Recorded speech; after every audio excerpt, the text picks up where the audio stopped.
Hi guys, I am not sure what's true or false in this video. I am just here to take the gossip, scandal, and tea from online, from yesteryear, from word of mouth, from books, from magazines, from anywhere that I can find it, and I ball it all up and I tell you guys a story. Now, let's get to it. Hello, my wonderful, beautiful, and handsome Scandalites and Says So squad. This is Ashley with Ashley Says So, and I am back with another Old Hollywood Scandals video. And before we get started, I would like to give a few member shout outs. First, we have Amber B, Mrs. Tony Green, Rachel Lewis, Color Me Measy, Crystal Comer, Short Lady 78, Big Munt, Manuel Hodgson, Bree G4L, and Newer or Now Det or Detty.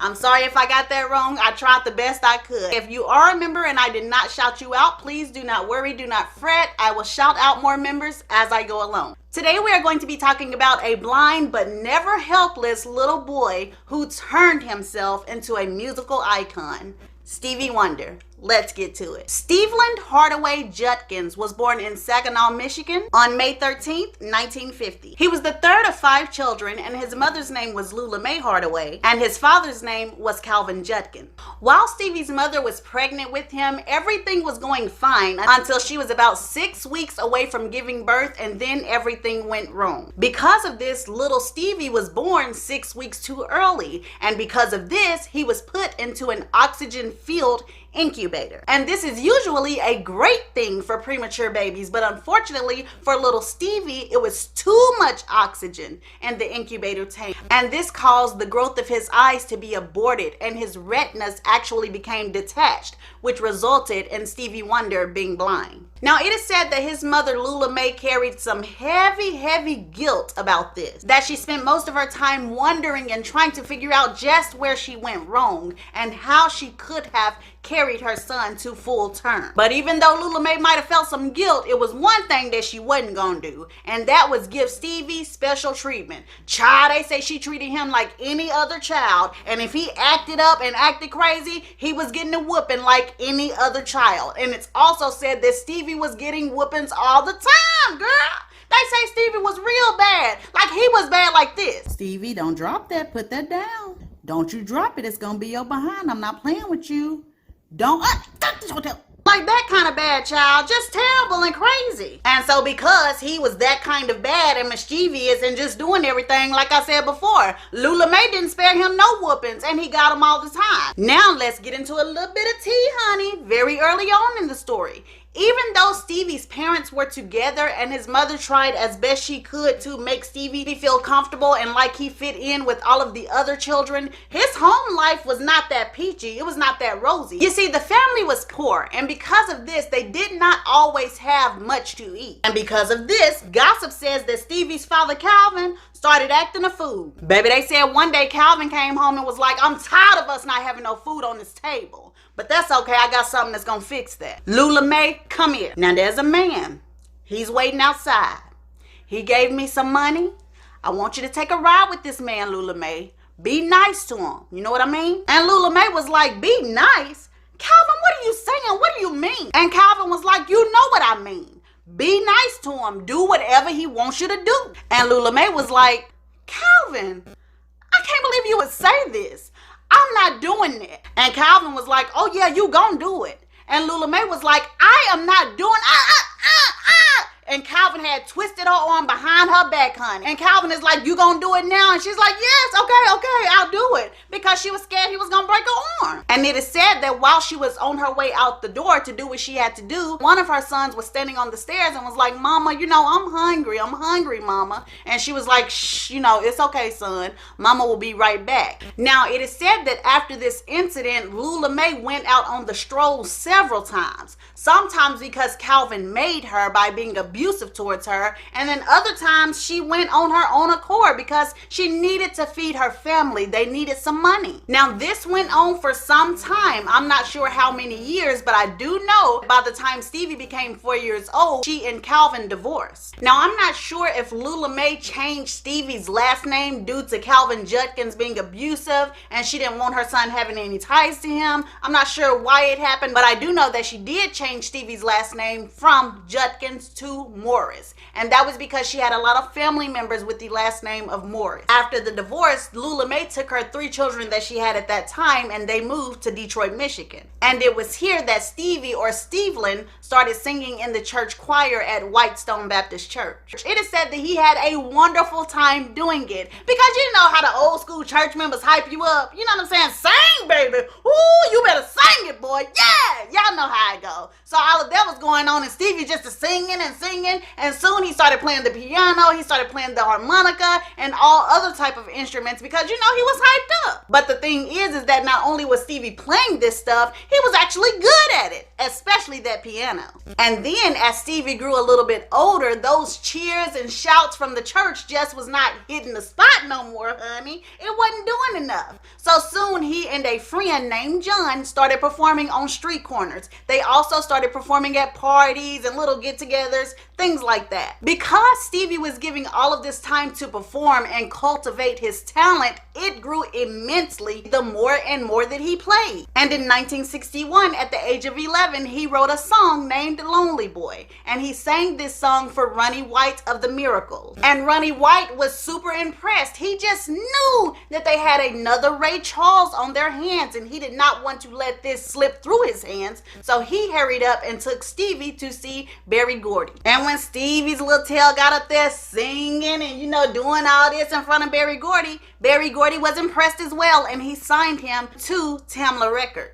Now, a lot of people think and have said that it was actually Berry Gordy who gave Stevie Wonder the name of Little Stevie Wonder. But I read that it was actually producer Clarence Paul who gave him that nickname. Because everyone who came across him was reminded of Ray Charles, Motown started Stevie Wonder off singing Ray Charles's songs. He did a lot of covers of Ray Charles's music, and those actually did kind of well. Then he was able to record a song of his own, and that song was called, I call it Pretty Music, but the old folks call it The Blues, and the song did okay. They said it almost broke the Hot 100 on Billboard, but you know, it didn't. And then his next single, The Little Water Boy, it also did not do very well. Then listen this, y'all. Motown tried to be slick, right? Because see, those singles I just told you about, those were released in like August or summertime of 1962, okay? So like I said, they didn't do that well. So Motown gonna wait till October come around. Then they gonna put out another album. Guess what it was called?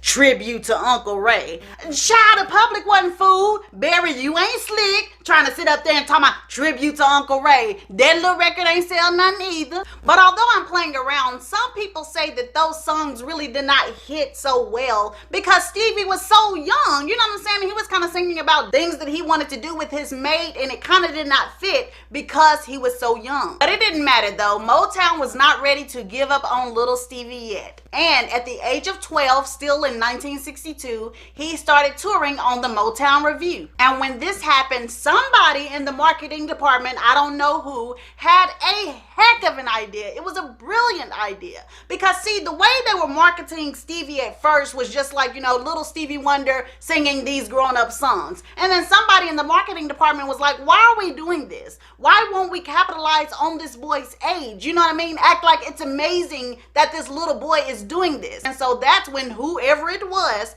came up with an idea to do another record and called this record the 12-Year-Old Genius. And on this album, what they did was record Stevie Wonder's live performances on that tour and then sell that album to the public. And the album did wonderful because, you know, whoever that was that had that idea understood marketing. You know what I mean? It's all about the way that you present things to the people. Making it seem like a 12-year-old boy is doing something unheard of or near impossible, unseen for his age sells a lot better than a 12-year-old boy that's singing songs that's a little bit too grown for him. You know what I'm saying? It's all about perception. And Motown or somebody at Motown knew that. Berry Gordy always has some geniuses around him now. Don't forget that. So because of this marketing and because of the fact that Stevie Wonder is great and was great at what he does, the album did pretty well, but there was a single on the album that did better than well and shot up to #1. This single was called Fingertips. Stevie, as well as everybody else, felt like he made it. They finally felt like all of the work that they had been putting in was paying off and Stevie Wonder was on his way. And then a big uh-oh happened and stopped everything in its track. Stevie Wonder's voice started to change. He was becoming a young man and not a child anymore. And this messed up a lot of stuff. In fact, Motown almost dropped Stevie Wonder. They almost didn't want anything else to do with him because they felt like he was not going to sell any more records with his adult voice. And these thoughts were pushed by the fact that they put out another album and no song on that other album made any hits. Nothing was like Fingertips. And so they figured it was because of his voice changing that they couldn't have him anymore. And now it's time to pause for a little bit of tea, honey, because see, Stevie's voice wasn't the only thing getting older. Stevie was also getting older. And baby, it is some rumors about Stevie Wonder traveling around with Motown. Child, don't y'all know the gossip is out here saying that Stevie Wonder's manager was buying him ladies of the night? And when I say ladies of the night, I mean ladies of the night. Now, to be honest with you, I don't know exactly when this started, so I don't want to say that he was really young, like 12, 13, because really it could have been when he was 16, and that is still underage, but it is still older than 12, 13. So I don't really know exactly when that started, but it is said that they definitely were providing him ladies of the night. And then it said that Stevie was enjoying himself, child. Stevie was not complaining at all. In fact, it is said that he used to want more and more and more. Like when he got a taste, he could not stop. And so he kept on asking whoever was providing these women, hey, I need one for tonight. Hey, I need one for this, and that. It is even said that Stevie was asking so much that whoever was providing these services for him told him, listen, you finna have to come out of money for yourself. I'm running out of money dealing with you. By the way the tea was spilling is acting like Stevie Wonder's appetite for the stuff was just as much as Jackie Wilson. But back to the story, Stevie Wonder gets older and older, but he does keep recording, and Motown does keep him on the label, and eventually he does start belting out hit songs. And then when in 1968 towards 1970s, those hit songs became hit songs for real, like Signed, Sealed, Delivered, My Sherry Amore, Uptight, Baby, Everything Is Alright, Uptight. And then the big hot stepper came out, honey, and that was Superstition. And when that came out, he blew. Stevie Wonder had really come into his own. He came into himself and he blew up, and he quickly became the superstar and the megastar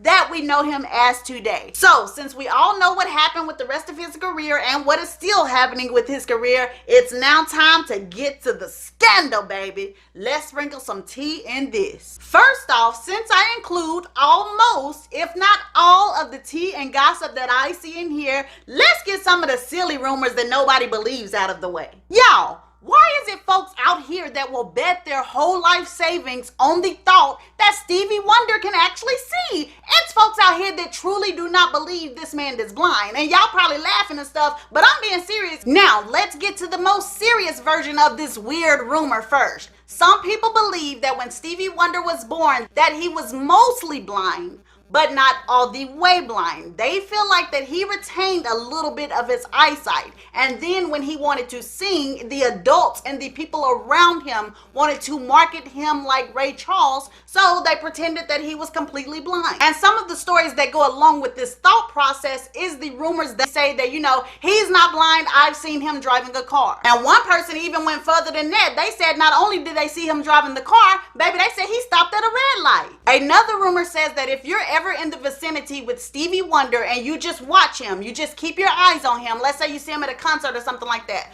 but rumor has it if you just keep your eyes on him, that he will at some point at that concert or wherever he is, lift up his arm and check the time on his watch. They also said that Stevie will compliment you on the clothes you got on. Like if he saw me right now, he'll be like, oh, hey, Ashley, I like that black shirt you got on with them different color letters. But see, I think that rumor came about because it is said that Stevie did used to compliment people on their clothes. But let me tell you why that was. You see, when Stevie was working with Motown, when he saw Diana Ross or Martha Reeves or any lady that walked by, he would be like, oh, baby, you know, you look fly in that red dress. Or, ooh, Diana, you wearing that blue dress, ain't you? And he would be correct. He would be on the money about what these ladies would have on. And so the women would be like, thank you, Stevie, but they'll run off because they'll be kind of freaked out. You know what I'm saying? They didn't understand it. But what was really going on is that Stevie was asking people, mostly men, hey, what Diana got on today? Hey, what Martha got on today? And then these people would basically tell him, so he would already know what they had on. That's how he knew what these people were wearing. But it was all a big joke, but I really believe people heard this was happening in Motown and they kind of just flew with it, and basically, Stevie can see, he told me what I had on, that kind of thing. Now let's get into a little bit of deeper rumors, honey. Why come these folks is out here saying that Stevie Wonder is or was, I don't know if he still is, but a sex addict, baby. I mean big time. I'm talking about bad. A nymphomaniac. And they also said that he knew all the words to say to get a woman out of her clothes. He just smooth like that. And not only did he know that he was it is claimed that a lot of the ladies felt like he was it. Stevie was handsome back in the day, honey. Said that he was kind of slim and kind of toned, you know what I'm saying? Had this great smile and, had it going on. Now, it's also claimed that Stevie had already ran through a few women when he met and fell in love with Motown singer Syreeta Wright. And Syreeta Wright was this beautiful young singer, with the perfect smile, the perfect eyes. And apparently she was impressed with Stevie. These two people got together and they fell in love very quickly. And so they married in 1970, and gossip says they had the support of almost everyone around them. They look good together. They fit together. Everybody wished them the best. They also had the hots for each other, honey. And a lot of passion surrounded them in their marriage or in their relationship very early on. And most of all, Syreeta had a lot of fun with Stevie Wonder. He was a jokester. He can make anybody laugh. But child, listen to this. One time it said that Stevie took the joke too far. Baby, don't you know the gossip says that one time Syreeta was just sitting in the house, chilling, minding her business, and she started hearing some horns honking from the street. So she comes outside to see what's going on. Stevie Wonder is supposedly in the car behind the wheel on the street. And so Syreeta is like, Stevie, you so crazy. You got me again. But baby, the joke wasn't over. Child, they said that Stevie pulled that thing back and started driving that car down the street, child. And then was laughing the whole time. So Syreeta's like, Stevie, stop, Stevie, stop. And he didn't stop. And then ran into a wall or some trash cans or something. Basically had a small collision. And I don't know what happened after that, but I'm guessing Syreeta was kind of like, baby, you took that joke a little bit too far, don't you think? So it's clear that Stevie and Syreeta lived and enjoyed each other, but then trouble reared its ugly head. And rumor has it that trouble was Stevie's.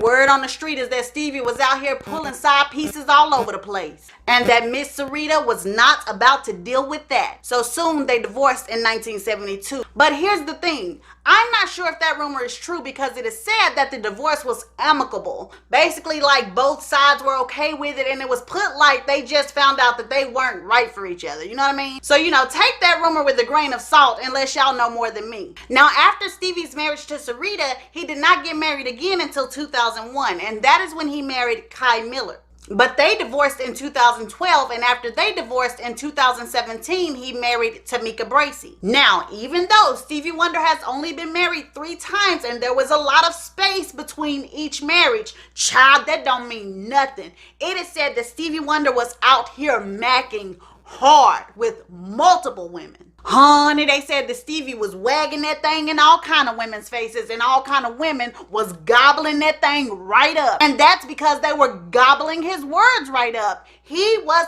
a Mac to the 10th power. Stevie Wonder's pickup lines ain't nothing to play with. Baby, one of his exes said that she was sitting in church, minding her own business, listening to the sermon. And Stevie was sitting behind her. But the thing is, Stevie wasn't listening to the preacher preach. He wasn't listening to no sermon. He ain't had no time for that. He was too busy leaning up and whispering stuff into this lady's ear. And gossip says he was saying little stuff, like, what's your name? You look so gorgeous today. What do you like to do? Things like that. And so the lady is like talking to him back, and like, thank you and stuff like that. But mainly she's like, shh, the preacher's preaching. I'm listening to the preacher. But Stevie was like, preacher? Girl, go on. And he leaned right back up in her ear and he asked her, what brings you here? What are you doing here today? And so the woman is like, are you serious? I'm here every Sunday. I believe in God. And that's all Stevie needed to hear. Girl, don't you know Stevie leaned back up into that woman's ear and told her, oh, that's good. I'm glad you believe in God. But don't you know I can give you all the things that you've been praying for God to give you and more? You don't even need to pray to me. Child, after she heard this, the woman sitting up there hotter than fish grease, honey. And the only thing that can cool her down was going home with Stevie. Another ex-girlfriend also said that Stevie picked her up in the church. And she said for her, Stevie used to just come to the church constantly. You know what I'm saying? Keep himself in her presence. She also said that he would even stay after service. Like if she was there, he was there. Then he started telling her he can give her piano lessons. Because apparently this woman was actually active in the church. You know what I mean? She actively probably was looking for a man who was active in the church as well. Y'all know the type I'm talking about. So Stevie saw that and he became that type of man for her. But all them showing up at the church and piano lessons and stuff, that's not what got her. This is what got her. What do you do when you done all you can? Seems like it's never enough. Child, you just stand when there's nothing left to do. You just stand and watch Stevie see you through. After you've done all you can, Ashley, just stand. And I'm not just singing that just to sing that. That's what he used to do. According to this lady, he would take gospel songs and remove God or the Lord and like put their names in there. You know, Stevie and Ashley do it in some sort of romantic way to turn those gospel songs into a romantic setting for this lady, you know. And so she'd be sitting by him on the piano and he's playing and he's putting their names there, and it really made it romantic for her. And then said one night after he did this, he basically turned to her after the song was over and was like, hey, you know, I can do a lot of things with you. I can buy you a lot of nice houses. You can have things that you never had, you know, and I know you'll be good for me. I know you'll take care of me, take care of my heart. Things like that. And he hooked this lady, and apparently they dated for 5 years. Now that is the sweet, innocent, flirty version of Stevie using his tongue, you know, to get what he wanted. You know what I'm saying? Saying these sweet nothings and things like that. But it's also said that he used these same tactics on women that he had no intention of being serious about. You know what I'm saying? So that means that he did a lot of charming to get what he wanted, but after the was over, the charm was gone and Stevie was gone too. But that just goes for the women who were the one night stands or the 1 week stands or whatever they were. Because on the flip side of that, it's also said that Stevie Wonder has kept some women as mistresses for years. I actually don't think I should call them necessarily mistresses, because a lot of this time he wasn't really married. He just had a lot of women, and some of these women would be his women for years. He would put them up in nice apartments or nice condos or nice houses. He would provide them with clothes and cars. You know what I'm saying? He had a harem of women. And to me, this rumor is not too far-fetched, because Stevie Wonder does have a lot of children. In fact, he has 9 children. So it does kind of seem like, you know, he loved women and he kind of kept a lot of women at one time stashed at different properties. Now, I do know that the mother of his first child was a lady named Yolanda Simmons, and she actually applied to work as a secretary for Stevie's publishing company. But see, hold on, this is what I need to know. Did sis get the job or not? Because Stevie, let me find out that you done sat up there and took this lady home for some biggity bang bang, and then calling her back a week later talking about some, your company chose to go with another candidate. You better not be messy like that. All jokes aside though, I'm really not sure if Stevie and Yolanda had a real relationship or if it was just a fling. But as I stated before, they did have a child, and this child's name was Aisha Morris. And after Aisha, they also gave birth to a son named Keita Morris. Aisha and Keita were born in 1976 and 1977 respectively. And I'm not exactly sure what Keita does. I believe it has something to do with the music business, but I do know that Aisha is a singer and she sometimes sings and tours with her father. I also think that she sang on some of his recordings. In 1983, Stevie gave birth to a son named Mumtaz Morris. Then he has a daughter named Sophia and a son named Kwame. After that, there are 2 sons, Kylan and Manla. And I think there's one more named Nia. And I believe I just named all of his children, but if those names don't add up to 9, there is another child out there, and I just could not find the name of the child. Now, this next rumor is messy, y'all. And I'm talking about messy, baby. Don't y'all know that in 2001, it was a rumor out that Stevie Wonder was out here giving out packages to people that they didn't want? And when I say packages, I'm talking about those type of packages. Child, yes. One woman came out and said that he had given her a package that he ain't tell her about. She ain't know nothing about. And I guess she went to the doctor and found out that she had it. Now, I'm not sure exactly which package it was, but I will tell you that it was not the deadly kind, okay? It was not that monster, but it was something else that apparently he had given this woman through sexual contact. Now, if you read more information about this, it is said that this lady had worked as a wardrobe consultant in 1996. And Stevie met her, and I guess he liked what he heard or smelled or something like that. I'm not sure what drew him to her. And he basically asked her, you know, leave your job. I will take care of you. I will move you into my mansion, and basically you can take care of me. I will take care of you. She had to cook. She had to clean. She had to do laundry. She had to basically do a meal prep and plan his meals. She had to make sure that she kept his cholesterol down. She had to make sure that he got his daily exercise in. Now, this was said to be a verbal agreement. This is something that she apparently agreed with to be able to live the lifestyle. Basically, Stevie told her, I will take care of you if you do all of this stuff for me, and supposedly she agreed. But she also said that Stevie also promised her that, hey, even if the relationship don't work out, even if you don't want to take care of me no more, you know, I will still provide financial assistance. Well, guess what? After a while, I guess Stevie found somebody else. So he ended up moving out of where they were staying. And when he moved out, baby, rent wasn't paid, lights got cut off, couldn't afford nothing no more. Stevie cut everything off on that woman. And apparently when she couldn't get in touch with him anymore, or he wouldn't return her calls or whatever, she didn't know what to do. So she hit him with a lawsuit. And it was this lawsuit that she basically told about him abandoning her, and that she also dropped the bomb of him giving her a package sexually. Hey y'all, this got clipped by mistake, but I needed to add that it is said that whatever the woman was claiming that she had, Stevie supposedly was tested for it and he did not have it. So apparently this woman had lied on him and had possibly gotten that from somebody else. Okay, back to the video. Now, I couldn't tell you the resolution of this claim. I don't know what happened, but what I can tell you is that it said that this kind of disappeared out of the newspapers. Now, there was another rumor that was out about 9 years ago, and this rumor was truly scandalous, honey, because it was claiming that Stevie Wonder had an incestuous relationship with his sister. However, as soon as these rumors started to circulate, Stevie's nephew and his nephew's girlfriend were both locked up and charged with extortion. Turns out they had made a video basically accusing Stevie of committing incest with his sister. They also accused Stevie of not giving them money, basically saying that he had abandoned his family, you know, he didn't care about his family and things like that, and that they had rented a property from Stevie and Stevie was a slumlord, stuff like that. So they were trying to extort him, and they were telling Stevie Wonder that, hey, if you don't give us $5 million, we are going to show the world this video.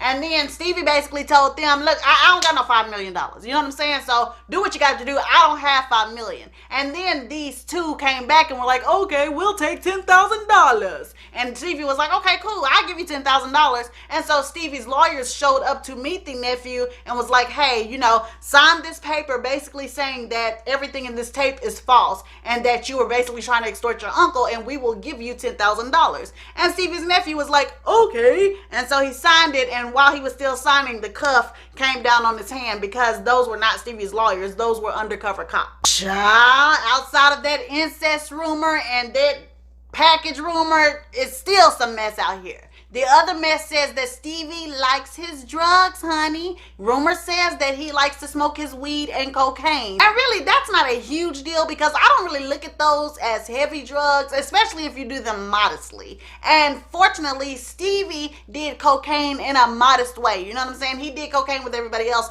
but he did not get real heavy and hard on it. Now, cocaine was a heavy drug for Smokey Robinson. Speaking of Smokey Robinson, y'all, I'm gonna drop 2 video links in my top comments or in my description. Please go look at Smokey. On one of them, get your mama and your grandmas out the room, because they gonna go crazy because Smokey is doing some, you know, moves and stuff like that.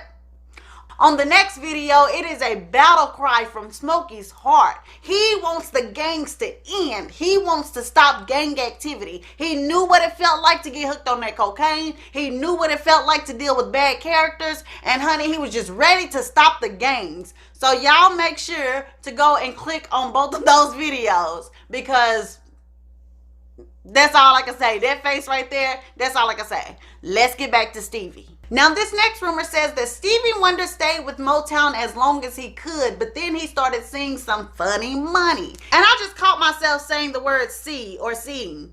If I say this throughout this video, I'm not even trying to be funny, y'all. It's hard for me to switch up my words. But anyways, Stevie started to notice that he had some funny money going on when it came to Motown. And when he felt this, he wanted to leave Motown. But Barry was intent on keeping Stevie. So basically, they renegotiated a contract. And Barry told Stevie that, you know, you can have full creative control over what you want to. And also, he was offered a higher royalty rate. He was going to be making a little bit more money than everybody else. But while Barry was trying to renegotiate and make sure Stevie got this kind of money, that kind of money, baby, he ain't have to worry about it, because guess what? Gossip says Stevie was getting his money anyway. Guess what Stevie was doing, child? Baby, they say that Stevie can mimic anybody's voice, okay? He's very good at it, and they say that he learned how to mimic Berry Gordy's voice. Said he sounds just like Berry Gordy. Don't you know that they said Stevie was on the phone inside of Motown's office and started calling all kind of associates that deal with Berry Gordy and basically telling them, you know, hey, I need money for XYZ. Hey, I need this amount of money for this, this, and that. Child, getting folks to give him all kind of money, honey. But Stevie said, don't do me. You're not finna sit up there and not pay me my money, and I'm sitting up here singing these songs. And the thing about it is that he was confident in his little scheme too. But child, one day he was on the phone with the associate and he had stopped talking, but Barry's voice kept on going. And that was because Berry Gordy had walked into the office and called Stevie on the phone. And I guess Stevie hung up the phone and ran out of there. Now, I know a lot of y'all will be like, man, come on, man. Stevie could not have been stealing money like that. Like, this would be everywhere. But here's the thing. Although it is said that Stevie did get some money like that, you know, acting like he was Berry Gordy, it said that it was just small money. It was just chump change. It wasn't like he was calling like, you know, hey, I need 10,000 put in this account. You know, he wasn't doing stuff like that. It was very small money, but it is said that he definitely did pretend to be Berry Gordy numerous times on phone calls in order to get people to give him money. Now, here's another little bit of tea. Stevie Wonder almost died in 1973. He was in a really bad car crash. It was on August 6th, and he was headed to a radio station in Durham, North Carolina, and his cousin was actually the one driving the car. The car that they were driving was a Mercury Cruiser, and it was really uneventful that day. You know what I mean? They were just basically humming on along down the road. Stevie actually had on headphones, all right? They said he was listening to some songs that he had recorded through his headphones, and that's when he ended up falling asleep. Well, soon they came up on a diesel truck that was a flatbed, and I'm supposing that they were driving too close to this truck, because when the truck hit brakes, Stevie and his cousin ran smack into the back of the flatbed. It came through the windshield and it knocked Stevie out. Everyone on the scene actually thought Stevie was dead at first, but he was not dead. He was left in a coma for 4 to 5 days though. And on top of this coma, he also was left with a temporary loss of a sense of taste and a partial loss of the sense of smell. Now, here go another messy rumor about Stevie out there. One of Stevie's ex-girlfriends, I guess she didn't pick him out the right clothes, or, you know, didn't take him to the right place or something, child. Don't you know they said he picked up an ashtray and bust that woman all upside her head? So, you know, apparently he could get violent, or he has been violent before. Then you have another rumor about Stevie putting his hands on people. Because, honey, why come it said that Eddie Murphy, or if not Eddie Murphy, some other comedian that was big in the late 80s, early 90s, was at a party, like an after party, and Stevie Wonder was there.